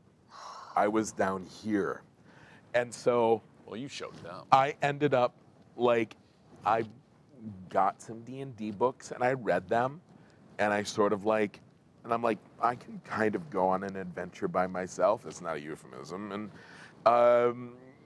And that's I would read the books. I read the old AD&D, DMG with that beautiful, that broken, awful system. And here's the parasitic infection table. If you're going through this terrain, here's the diseases you might catch. God bless you, Gary Gygax, for your weird brain. It's this, and I would think about the stories that would happen in these worlds, but I had no one to play D&D with. I did not. So you play turned with D&D into solitaire. You were doing So- D&D solitaire. Holy shit. Yep, which is kind of what being a writer is like. That's so I was. fair. You're not wrong. Yeah, I was doing some weight training early on. Yeah. And a lot of people first engage with the material that way. I've heard that story from different folks where they were Really? sort of like, I didn't have anyone to play with. I just saw these books and they looked cool. And a lot of them were benefiting from, say, the 90s, by which time there were a lot of novels they could track down to help sort of fill in that stuff. And we were starting to get the internet, which destroyed the notion of the localized weather effect of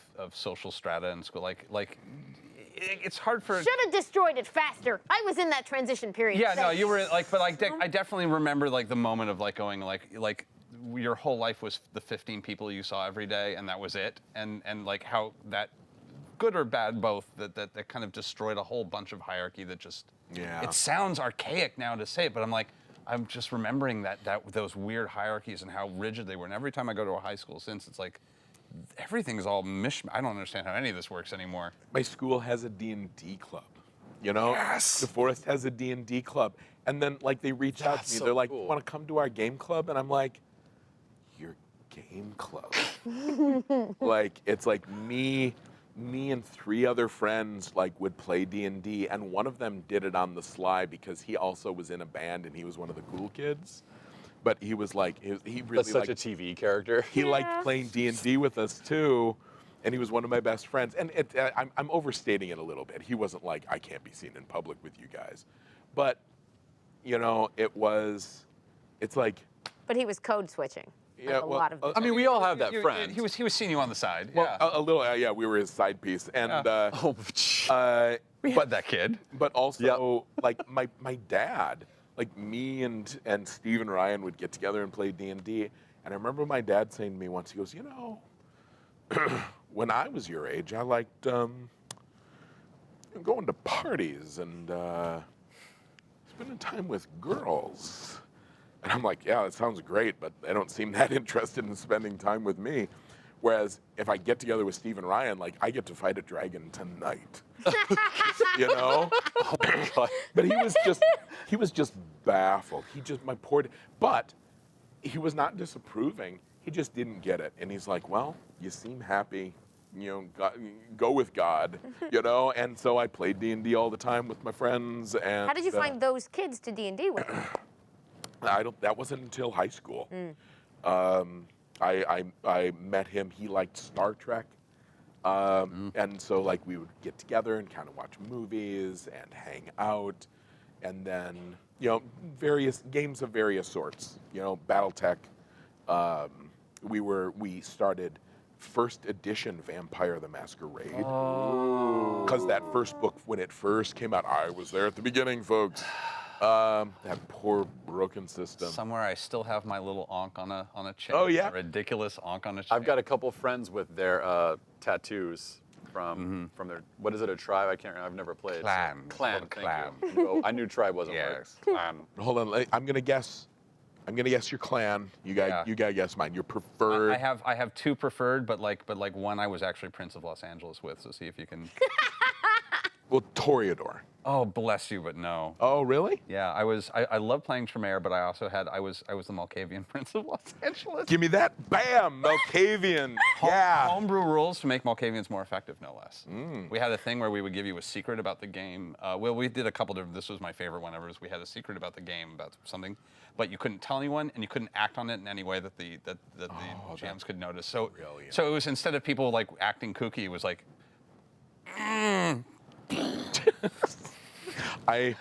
Okay, can we totally go off the rails? Can I Yeah. tell my favorite? Because I not only, once I got into college, I'm all on the table. I used to vampire LARP. oh yeah. Fucking bring it. Like none of you can out-geek me. It doesn't get any grittier than vampire LARP. You're in the nest, you know that, Yeah, I right? suppose. We're all good here. But I would always love playing the Malkavian, but it can get it real samey. It can. And they're like, I'm Joe crazy. It's one of those games where the quality of the players really, and it takes only a couple bad actors to really like knock the whole board off the table. It's so delicate. So I played, like, my Malkavian was a mute, which is great for a LARP, let me tell you. Early lessons about comics. How can I communicate everything without... I'm going to do Tell interactive everybody theater where I don't speak. That's okay. Yeah. But I would, if there was someone I trusted, I would whisper to them, and otherwise I had note cards written up ahead of time that were all quotations from, this is the deepest, weirdest. It was mostly from Tolkien's poetry. Yes.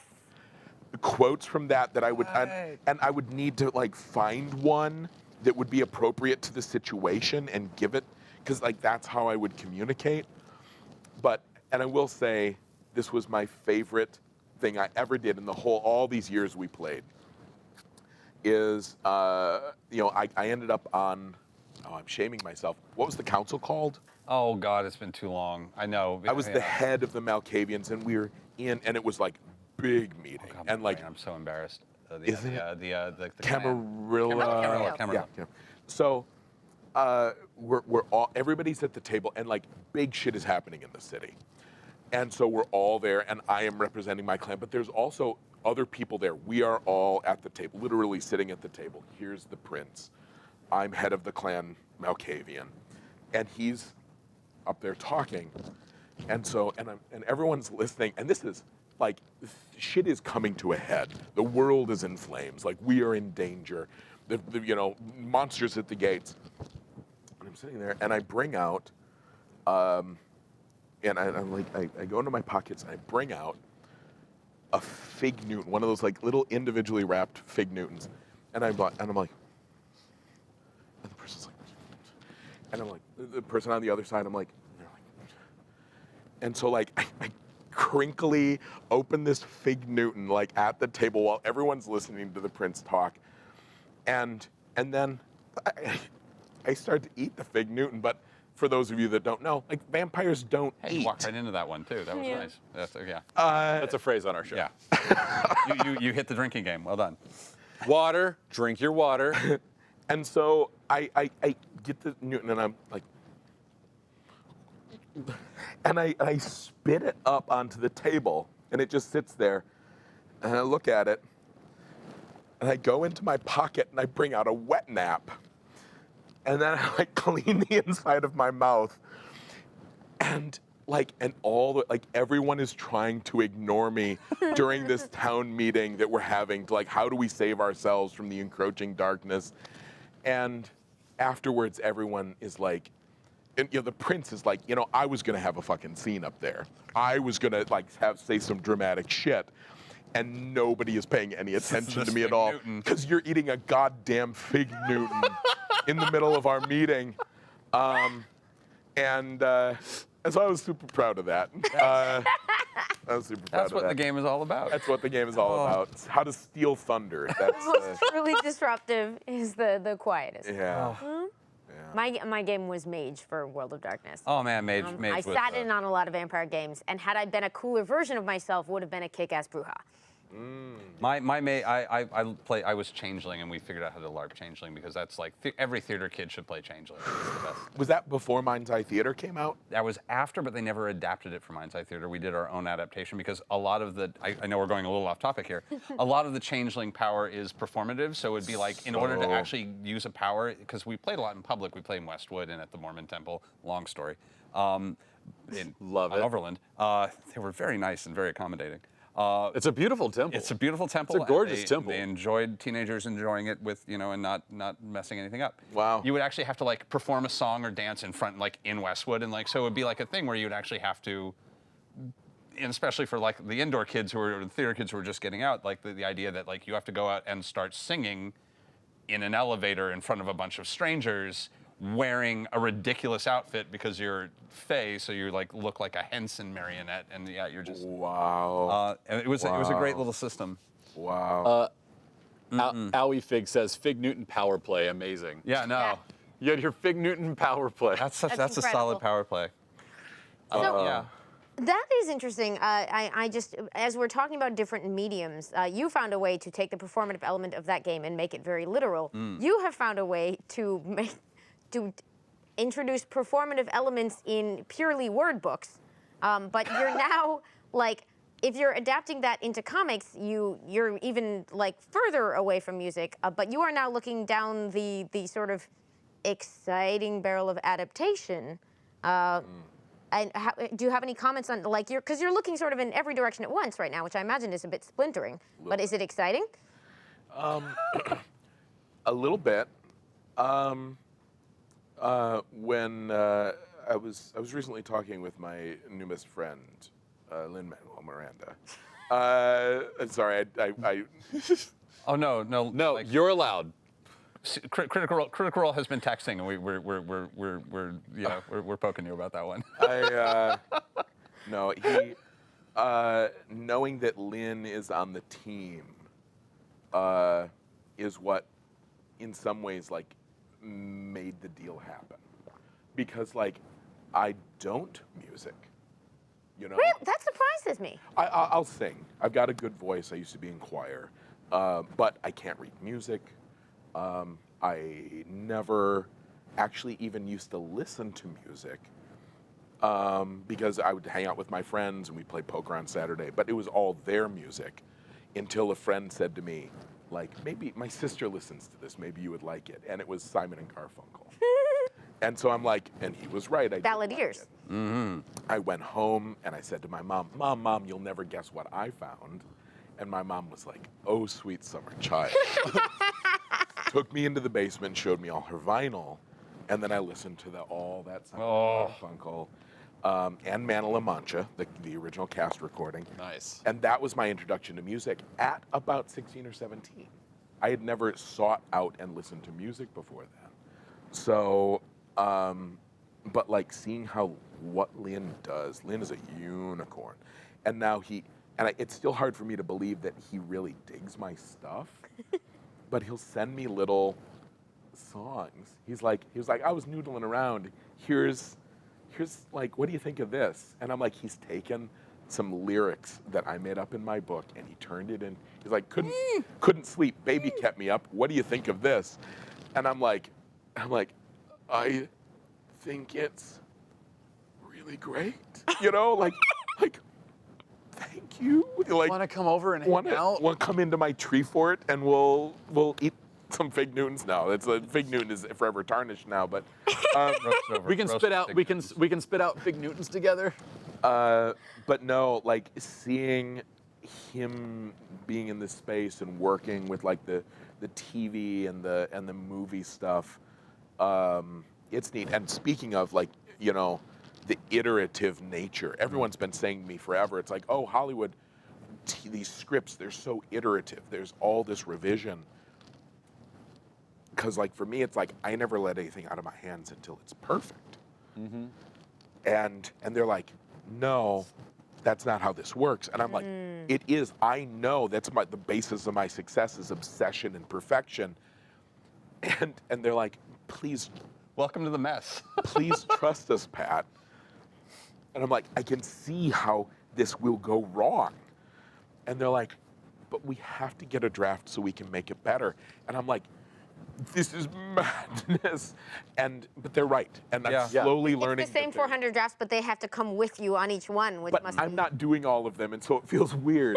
But now Nature itself occasionally does them, which is like you have to do these horrifying revisions that are just because of the elements themselves. But yeah, like John Rogers, who honestly you should get John here on this show. John is a huge comic geek. John is just brilliant, and as well as a showrunner and all these other things. I've briefly met, wrote some Dungeons and Dragons comics as well. Yep. But you know, he's doing the TV side.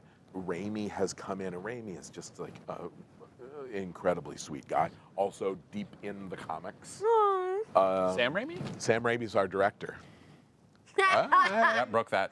Oh, that is awesome. And he is I did not expect to like the director. Because I was coming, I'm like, okay, I know I don't get to pick. But he came in and he asked me 6 hours of questions about my book. Because like he wanted to figure out what would be best. It sounds like I'm tearing up, but actually my voice is I mean, just like, falling and apart. it's one of those things. But I mean, like, directors are really tornado wranglers, and you get to hand them a blueprint of the building you want built, but there's no math on it, and no description of how to actually build any of it. It's just like, this is a picture of a building. Please build this, and they're like, we've got a month. We'll see what we can do. Yeah, but no, I expected him to come in, like whatever director would just run roughshod over me. And he sat down and he's like, so what about this? And I go, no one's ever asked me that before in Hollywood. And he goes, this was in this draft of the script, but why? And I'm like, well, he goes, it doesn't seem very important to me. And I go, you're right. You're the first person in Hollywood to ever say that doesn't seem important, and you're right. That's not important. We shouldn't be emphasizing that. That's not the heart of the story. And he's like, yeah, I didn't think so. And I'm like, Oh, good collaboration. you know, so like it's neat. It's neat. I'll probably be talking on my blog more extensively about some of these Hollywood adventures, but it's very fresh in my mind because I just had a couple. I'm always meetings. excited whenever we get an out of towner for their wrangles into this, because I know there's a lot of myths about what this place is like, and they're kind of true, but It's they're really both also more and really less not. strange than... I heard somebody say, I can't remember who it was, and I said, yeah, some of these people are really great and nice and kind and collaborative. And they go, oh, yeah. And I go, I always thought this. And they go, oh, that too. But they said, that's old Hollywood. It says, we're new Hollywood. We don't want to work with those people. We want to work with each other. Yes. Because it's sustainable and it's healthy and you don't, want to drink yourself to sleep, And he goes, and so like we all like working with each other because we can do it again and again and we're happy and productive. There's old Hollywood too, but we try not to work with those people. No, and we like the myth because it keeps a little wall so that like, people are like, it's like very much the Wizard of Oz, and we're like, You get in there like, oh no, everything's cool. It's actually in the gate. That's terrible. No, it's like, yeah, you don't want to come here. Everyone's terrible and fake. And traffic's bad enough. Please don't come. Traffic's so bad. That's the one true thing. Full of nerds making stuff. Yeah. You could drive the entirety of Wisconsin in the time that it took me to get to Burbank today. And you're only 10 miles away. 10 miles. Even. Yeah. And we have two big pieces of business that I want to We make sure do. we get We to. have two big. Three, actually. We have 10 minutes left. That's fine. One is. You're awesome. No, can That's we have the more best. hours? One is that I had asked you if you had any particular favorites that you wanted to talk about, and because I love what you picked, I'm going to make sure we get to that. Something that you've been reading that you might want to plug to our audience? Yes. I recently, somebody recommended Digger, specifically for my little boy, but I wanted to vet it because what your kids eat is important and what they get into their brains is important too, developmentally. So I wanted to make sure there wasn't any gross sexism, racism, like ultra violence or anything. What a beautiful book. I don't know if my boy's quite ready for it, but I loved that the most. That's so good, and it was totally off my radar. I have never even heard of it before. I was having trouble even finding it. What? Oh shoot! I meant to. I think I buried it in a long email. You can read the whole thing on the website. It's a webcomic. Even better. Ursula Vernon wrote and drew it. It is about an adventurous wombat.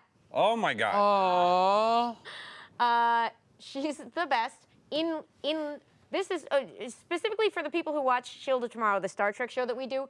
I did not realize until I was revisiting Digger for this that I shamelessly ripped off a lot of Digger's mannerisms for my character on that show, because she says very cute things like, my grandmother always said you can't carve a tunnel with tears, and she just like, and so huge admission.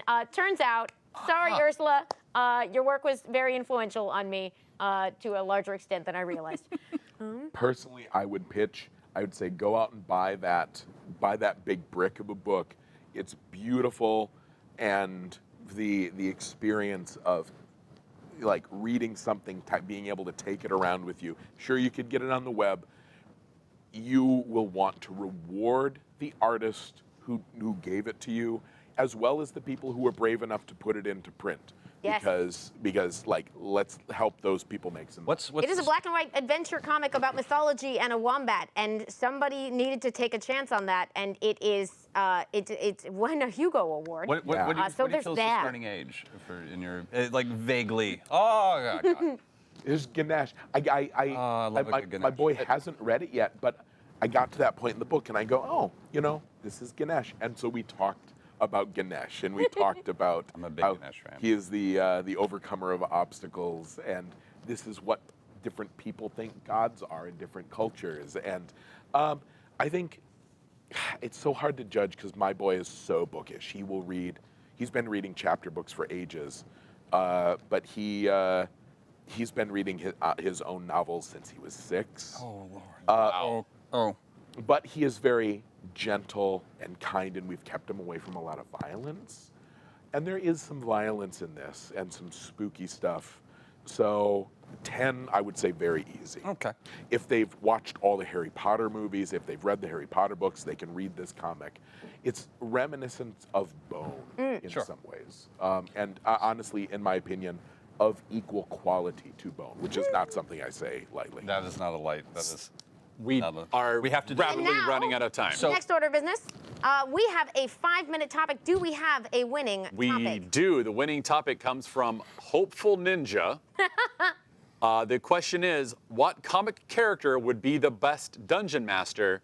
How about the worst? We Woo! What a wonderful question. 5 minutes on the clock. What comic character would be the best dungeon master or the worst? From Hopeful Ninja. From Hopeful Ninja, our I final topic. have a best, Are we playing D&D, or can we pick the system as well? Ooh, I think I'm you gonna can say probably pick pick the system. this. He says dungeon master, or they say dungeon master. Pretty but- open. I feel like. Do you have an answer? Because I have Oh, one. go.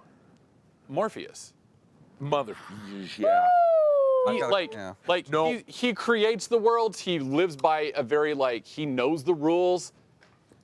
He's very poetic in his speaking. You know what you would get with Morpheus? is you would get me, because Morpheus is a control freak.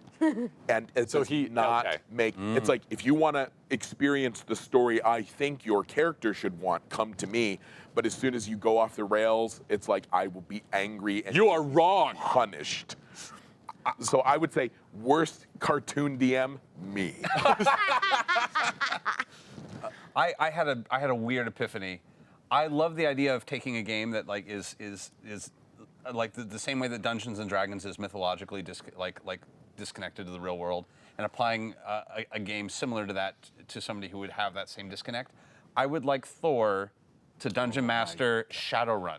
Oh my gosh. I want a Shadowrun game, Dungeon Master by Thor. Yeah. He would be so adorably out of his element. But I feel like it would go really well. I think he would just be him, like trying to use every word he ever heard Tony Stark say. I feel like he'd be at the mercy of his players. Oh man, it would be a slaughter. Oh. I want Deadpool, and I'm gonna Deadpool You came to the right running teenagers from outer space. One of my favorites. Oh, Tophos is so good. Yup. Oh, I knew I loved you for a reason.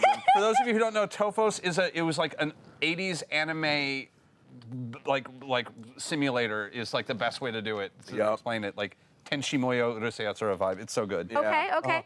The basic thing that twigged for me when you said Dream was that Dream would be able to create incredible settings, but I don't think that Dream would have that focus on player experience.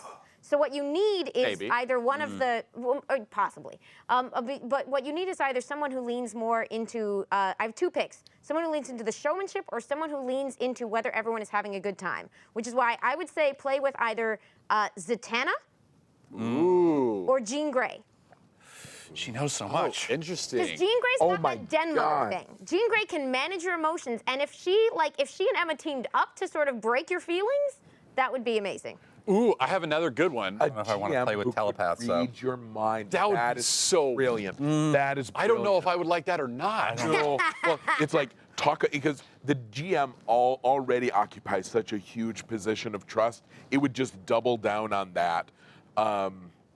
Yeah. Are you? I think I might break you with this one. Okay, okay, bring it. Kyle Rayner. Oh. Ooh. He's got the ring. He's imaginative. He's like, all right, ring, you're in a dungeon. Like the ring is like, here you just you go. move your minis through the construct? Yeah. That would actually be tremendous. He kind of is the Matt Mercer of the DC universe. Right? He kind of is. He's got the hair, the swoopy hair. Yeah. Okay. So like, yeah, but I still can't think of worse. Oh, like the first thing that came to mind is Wong. Like I don't think Wong would be a very good dungeon master. Oh, really? Yeah. He's a control freak.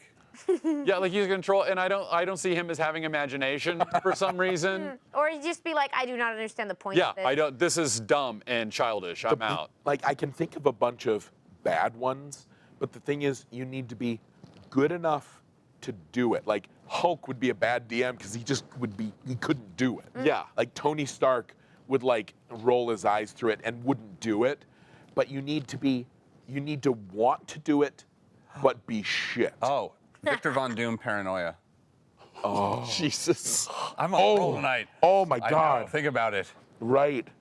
He would actually probably attach shock collars to the players. Yes. Oh my God. I mean, Arcade lose another life. worst DM. Arcade worst DM because you will get murdered. Oh, You God, actually will die. actual Yeah. murder. Yeah. He is literally that is actually the character. He's like actually a criminally bad dungeon master. He never, that's his that got whole dark. origin That story. got dark. All right, we've got 15 seconds left. Are we? Nope. I got it. Batman. Batman, worst DM. What? For what? Why? Because he's a fucking shattered psychological individual. He's a sociopath who doesn't understand his own emotions, Or let alone the don't emotions make of others. Batman run the We've game. gone off the rail. Run the game for Batman. That's what he needs. Oh, you're right. All right, we're out of time. We're out of time. So- We're gonna go try and save Batman. Yeah. 1 minute Thank you left. so much for joining us. This has been our 5-minute didn't. topic on the Wednesday Club. You can catch us every Wednesday night on twitch.tv/geekandstudy and on Project Alpha. My name is Amy Dallen. This is Taliesin Jaffe. This is Matt Key. Key. Special thanks to our guest, Pat Rothfuss. Yay. And we now have just a little bit of time to wrap up the show, but we do have one more piece of exciting news. We do. We have a Comic-Con panel. We're Please gonna We'll be there on Sunday. Sunday. Room 7AB at 1 o'clock. Room 7AB, Sunday, 1 o'clock. It's going to be weird and fun, and we might have some special surprises. It could be crazy. Come check us out. And go follow Pat on Twitch, because I didn't know that was a thing. It's amazing. I'm excited. Oh, and real briefly, I will be doing an event for the upcoming Adventure Zone graphic novel, which, if you're not checking that out, I will be doing that with Travis in Cincinnati. I'll be signing books. He'll be signing books, plus the Adventure Zone graphic novel, which is a hoot. It's so good. Check it out. It's coming out in like a couple weeks. And stay tuned for Weave. I know we've got to go because we had too much fun. Thank you guys so much. Thank you so much. Thank you so much. See you next Wednesday.